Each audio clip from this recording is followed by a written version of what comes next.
Maintenant que ton étoile brille. Alléluia. Ça, c'est quelque chose d'extraordinaire que Dieu veut faire dans notre vie. C'est une bonne chose que l'étoile d'une personne brille. Je voudrais poser une question. Si mon étoile est en train de briller, est-ce que cette étoile peut être étouffée? Elle peut être noircie? Elle peut s'éteindre? Il peut faire éteindre mon étoile. Quel est mon ennemi? Il peut faire éteindre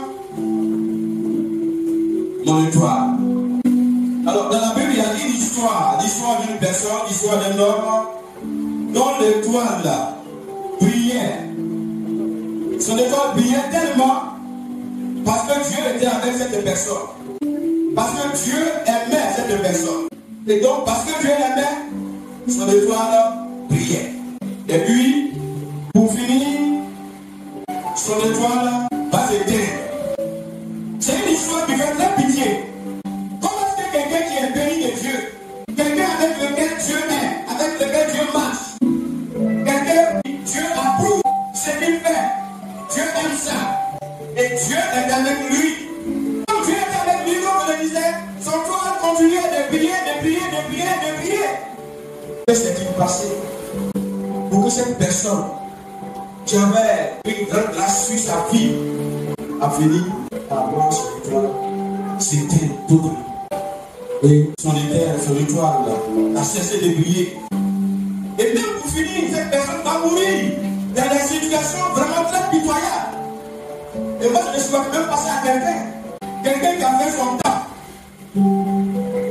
Mais à travers son histoire, que je ne vous raconte même pas même pour le moment, à travers son histoire, cette personne-là, nous avons vu que son étoile pouvait continuer de briller.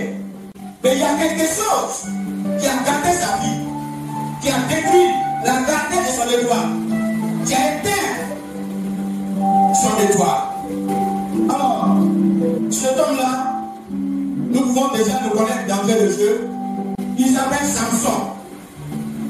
Et son étoile a commencé à briller depuis sa naissance. Là, je dirais, depuis le ventre de sa maman, de sa mère. C'est-à-dire qu'il n'est même pas encore né et son étoile a commencé à briller. Ah, c'est merveilleux. Alléluia. Il est dans le ventre de sa maman.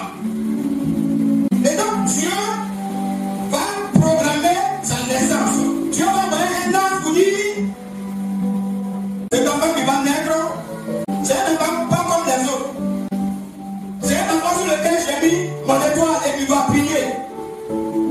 Et donc, ce Samson-là, il a fait des grandes choses dans sa vie. Il a réalisé des grands exploits dans sa vie. Il a fait des choses extraordinaires dans sa vie. Parce que son étoile brillait. Et quand votre étoile brille, votre vie est extraordinaire. Alléluia. Quand votre étoile brille, vous êtes avec le Seigneur. Et tout ce que vous faites, le Seigneur valide ça. Alléluia.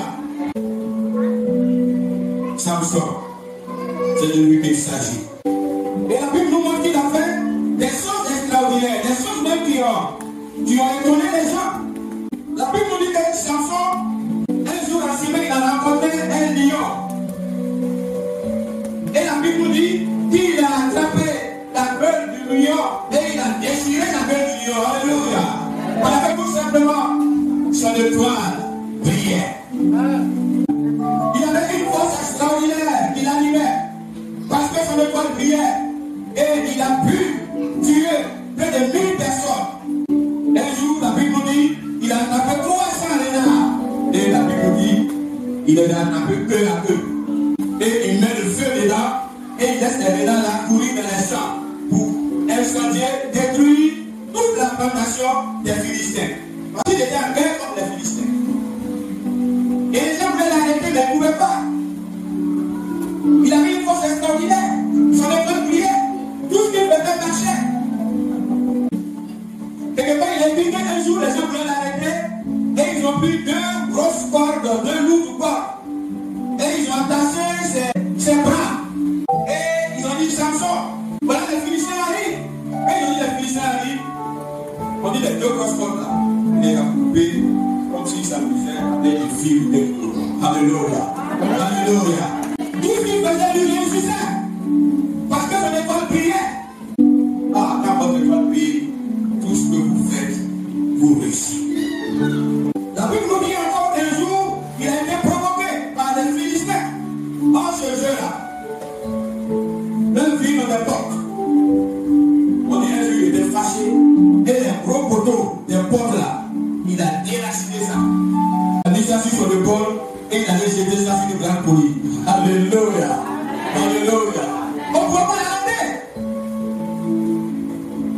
Ce matin, notre désir, c'est que notre grand prie.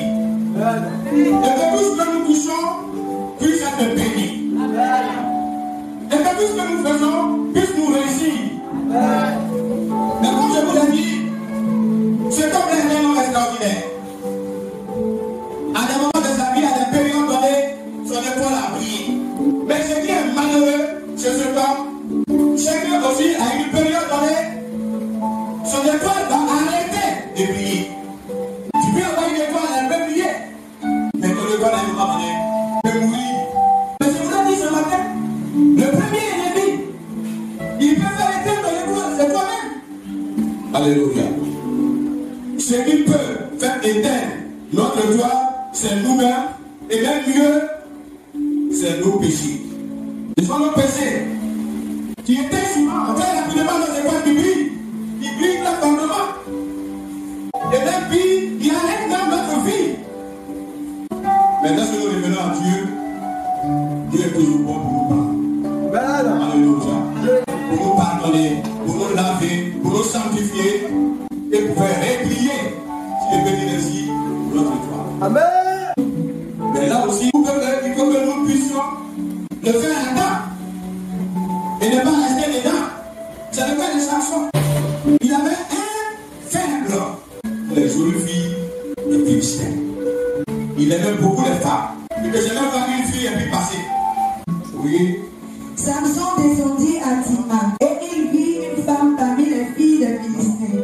Lorsqu'il fut remonté, il déclara à son père et à sa mère: j'ai vu à Timna une femme parmi les filles de Philistins. Prenez-la maintenant pour ma femme. Son père et sa mère lui dirent: n'y a-t-il point de femme parmi les filles de tes frères, ton peuple, que tu ailles prendre une femme chez les Philistins qui sont incirconcis? Et Samson dit à son père: prends-la pour moi car elle me plaît. Donc voilà où ça a commencé. Alléluia. Alléluia. La femme de Samson pleurait auprès de lui et disait: tu n'as pour moi que de la haine et tu ne m'aimes pas. Tu as proposé une énigme aux enfants de mon peuple et tu ne me l'as point expliqué. Et il lui répondait: je ne l'ai expliqué ni à mon père ni à ma mère. Est-ce à toi que je l'expliquerai?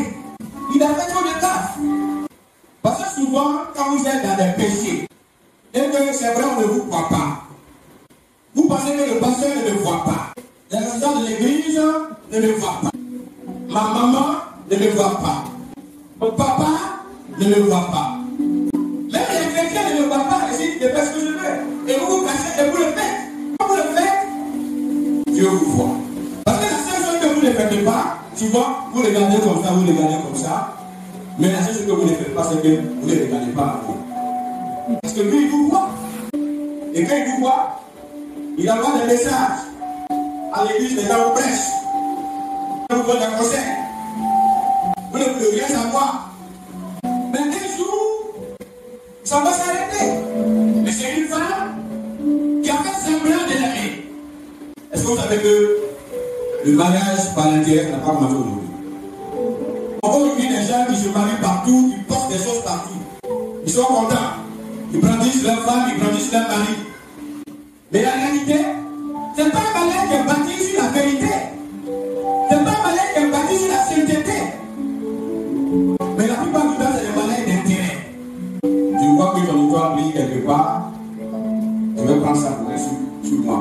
Je vais bénéficier de la bière de ton histoire. Donc je te prends. Tu as un bon boulot, tu travailles très bien, tu as beaucoup d'argent, tu es intelligent, tu as une maison, moi je ne peux pas louer une maison, je peux vivre comme ça. On donne les finances pour me marier à toi. Donc cette femme, elle a vu Samson qui priait. Mais en même temps aussi, elle savait que son peuple n'aimait pas Samson et qu'il cherchait à faire tuer sa fille. Ils sont allés même la soudoyer. Les gens qui demandent pardon à leur enfant, il faut le marier. Vous n'avez jamais vu ça aussi? Les parents aussi souvent, eux c'est l'année élégante. Ils vont demander pardon. Monsieur là, trop riche. Tu vas enlever tes parents dans la misère. Il faut le marier. Les parents, ils font des choses par intérêt. Leur propre intérêt, mais pas l'intérêt de leurs enfants. Tout est miroité et déformé par intérêt. Délila, c'est elle qui va véritablement éteindre son pouvoir. Il a prié, c'est vrai. Il a fait des choses extraordinaires. Les gens ne pouvaient pas mettre la main sur lui. Oh, il avait un secret. Et son secret, c'était quoi? C'est que c'est un Nazérien. Un Nazérien, il ne doit pas boire. Il ne doit pas manger des aliments impurs. Et puis ses cheveux-là, on ne va jamais couper. Et c'est sa femme, Délila, là, que ses ennemis vont utiliser pour connaître le secret de sa force. Et même dans ça, il a menti. Son étoile brille, mais il est un mensonge. Pour mensonge là, n'en parlons pas. Vous savez que beaucoup sont possédés, ils sont là ce matin par des esprits de mensonge. Ils sont là, ils sont ce matin. Ils sont assis à leur place. Mensonge à leur mari, mensonge à leur famille, mensonge à leurs frères. Mensonge, ceux qui ne sont pas, ils vont dire qu'ils sont ça. Là où ils ne sont pas, ils vont dire qu'ils sont déjà arrivés là-bas. Voilà des choses qu'il faut entendre. Oh, c'est toi. Et c'est cette dernière-là, il va l'arrêter. Et il va finir par dire à la femme là, comme il est, il va finir par lui dire, je vais te dire la vérité. Force là. Il faut le faire pour votre année, pour raser ma porte. Et depuis que il signe là, Rasoir n'a jamais touché, on n'a jamais rien péché. À quoi des femmes, être esclave, à quoi faire pour garçons, pour femmes. Je le dis parce que nous entrons bientôt dans la période des fêtes où l'adultère va augmenter en puissance, où l'impudicité va augmenter en puissance, où le mensonge et la trahison vont augmenter en puissance. Pour ne pas que vous tombiez dans ces choses, il faut en sortir pour que votre étoile puisse continuer de briller. C'est quand vous rentrez, votre étoile s'éteint.